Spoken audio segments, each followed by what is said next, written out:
Thanks a lot, guys. Merry Christmas. Get the crowbar and a hammer, Ralphie.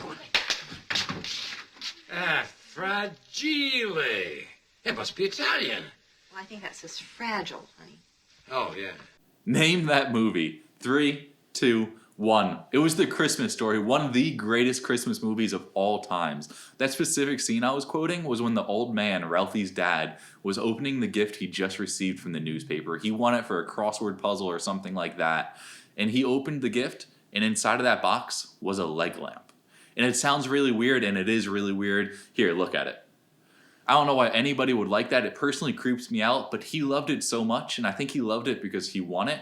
But he decided to turn off all the lights in the house and put that lamp in the front window so that anybody in his neighborhood and anybody walking by could see it.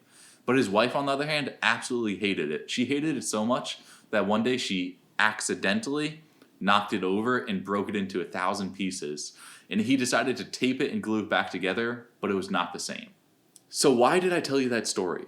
It's not because I love The Christmas Story and I could quote it from beginning to end. It's because our lives are fragile.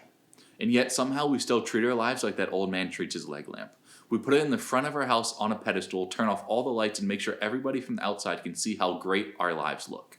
Yet we don't realize that with one little accident or one little elbow, the whole thing can fall apart.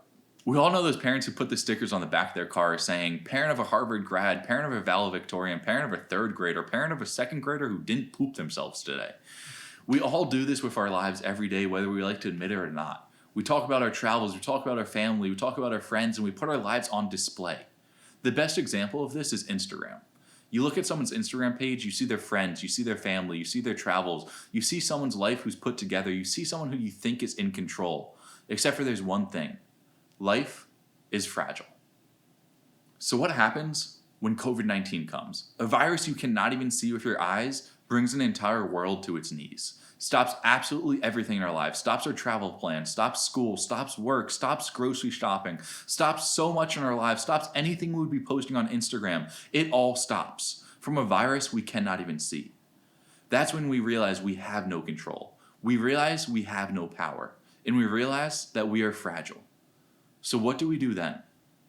You have two options. Option 1, you deny and you control. You deny that you are weak. You deny that you are powerless. You deny that you are out of control. You deny that you are fragile.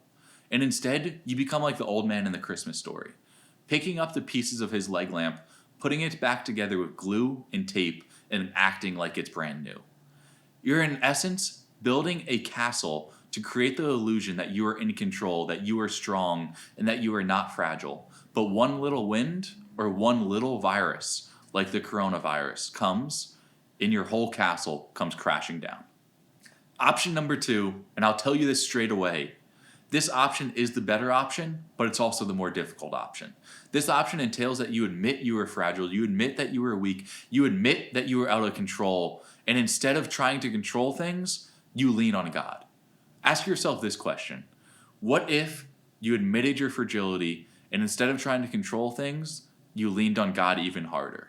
What if when the coronavirus came, instead of acting like we knew what was going to happen or acting like we had everything under control, we just admitted we were fragile and instead depended on God even more? In 2 Corinthians 12, 9 through 10, it reads, "My grace is sufficient for you, for my power is made perfect in weaknesses. Therefore, I will boast all the more gladly of my weaknesses, so that the power of Christ will rest upon me. For the sake of Christ, then, I am content with my weaknesses, insults, hardships, persecution, calamities. For when I am weak, then I am strong." Read that again. For when I am weak, then I am strong. This is a paradox that completely changes the way we should look at being weak. Being weak isn't about us, it's about God. It's about allowing God to work through us. When we stop acting like we're in control, when we stop acting like we have everything together, when we stop acting like we are not fragile, we allow God to shine through us and work through us. We allow God to work in us and through us when we admit that we are fragile.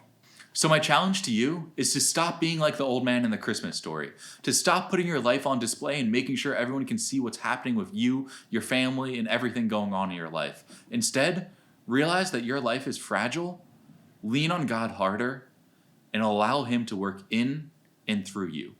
Place him on display. I am fragile.